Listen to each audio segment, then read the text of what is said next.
Canada's Wonderland is my home park, and easily the park I've been to the most. As a result, I've gotten a pretty good feel for the place, and I'm optimistic it's going to be a big winner in the new Six Flags chain. Here's my best guess as to what the park is going to get over the next few years, up until its 50th anniversary. When looking at the park, there's one core issue to mention: attendance. The Canadian economy just hasn't been good in recent years. This has led Wonderland's attendance to decrease by hundreds of thousands of people. Back in 2019, the park was knocking on the door of 4 million guests. Now, it's around 3.5. In short, Wonderland needs to increase demand. The likely way this will be done is through improving the park with some serious investment. Personally, I would not be stunned at all to see a Kings Island-like phase over the next few seasons. Let's launch right into it. Okay, yeah, you can dislike the video for that one. 2025 is set to bring Alpenfury. I think the park is hoping Alpenfury will be their new signature attraction, and it's just not hard to see why. I mean, it's literally launching out of the mountain. This gives them a new cutting-edge attraction they can put on billboards and mention in commercials. It's just easy to see how this is going to be their big winner. I would not be shocked at all if Wonderland draws close to 4 million visitors next year for this alone. The problem is simply going to be maintaining the influx of guests. Before moving on, I'm just going to quickly mention that for the purposes of this video, I'm not going to be talking a lot about food. The park has been aggressively expanding the restaurant portfolio recently, so we'll expect a new restaurant or renovation, give or take every year. I also think that slight, though impactful upgrades to theming will be made throughout the park. These things are just a little bit too small scale to predict. As for 2026, when announcing King Decal was closing, Six Flags announced many of their expansions for that year. By all means, this was done for damage control, but it does give us a general idea for what Wonderland is getting. This will be a record-breaking water attraction. It could be in the water park, but the dry park makes more sense. This is because they added Moosehorn Falls in 2024, and new slides in 2 out of 3 years just doesn't make a ton of sense. My money says this is Canada's tallest log flume, and it might be replacing Time Warp, if we're lucky. Now, let's talk about a wooden coaster for a little bit. If it's true that the park is a winner in the new chain, we may very well see a GCI come to the park in 2028.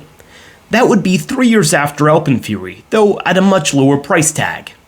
Kings Island got their GCI, Mystic Timbers, 3 years before and 3 years after major B&Ms. Frontier Canada was sparked by Yukon Striker, and the area as a whole has a lot of character. A minecart theme would be very well fitting here.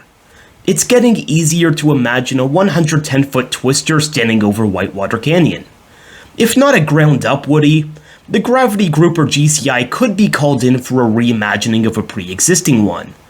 Mindbuster and Wild Beast both have solid layouts and are often criticized for their roughness. Mindbuster specifically has a ton of potential if its hills are reprofiled. In fact, I think this could be likely whether or not there's a new wooden coaster. My one fear here is that the park goes with a family Woody instead of a standout. By all means, Wonderland could use a family coaster, but I'm selfish. As for the water park, Moosehorn Falls was specifically built to be paired with the future attraction. Wonderland seems primed to get a water coaster by 2031. It might not end up being the most thrilling, but installing Canada's tallest and longest won't be too hard of an endeavor. Splashworks has a lot of land to use, and a lot of room to grow. If the park feels inclined, they could even weave slides through Behemoth, or eventually replace existing slides. That does seem more likely to happen beyond 2031 though. As for flat rides, let's face it, Wonderland doesn't need one. There are just so many already there. The only slam dunk is a mid-sized flat ride standing next to Alpenfury, specifically in the Fulmer Skyflyer plot. A Zamperla Nebulas would be perfect here. However, this is also Wonderland we're talking about, so, Of course, we'll somehow see another half dozen flat rides in the next 10 years. For some weird reason. Now for the bittersweet part, let's talk removals. I'd be shocked if all of Time Warp, Flight Deck, and Dragonfire are left by the park's 50th anniversary. These coasters are either old or just awful. Time Warp is already being phased out. They also take up a lot of land. As for flat rides, the most likely candidates are Sledgehammer and Riptide. Sledgehammer is a maintenance mess, and it could come to the point where corporate just forces it to be removed. Riptide, meanwhile, rarely operated with working fountains for both gondolas. It just feels like a foot is already out the door. This isn't to say it's a certainty that these rides are going to be ripped out, but there's definitely a chance. Now 2031. This is Wonderland's 50th anniversary, and lines up perfectly with the major headliner, regardless of whether or not a 2028 Woody happens. There are two main plots of land that could be used for this. A new coaster could replace Dragonfire, weaving its way over and under Leviathan. Riptide and the go-karts are probably gone if this is the case as well. The other spot is Kingswood, in which case Time Warp and Flight Deck are bye-bye. Regardless, there are good possibilities, and this is no doubt going to make up for these potential removals. Medieval Fair is the more likely location, mostly because Leviathan is the only ride built here since 2001. A Hyper B&M is the very likely choice. It's obvious B&M loves this park and vice versa, as they've paired for 3 coasters surpassing the 200-foot mark. This would give them a 4th, and it would be very different from the others. A wing or the long-awaited invert could be possible. B&Ms are obviously very reliable and have great capacity, so it's a slam dunk choice. Wonderland could also go the way of a more flashy coaster.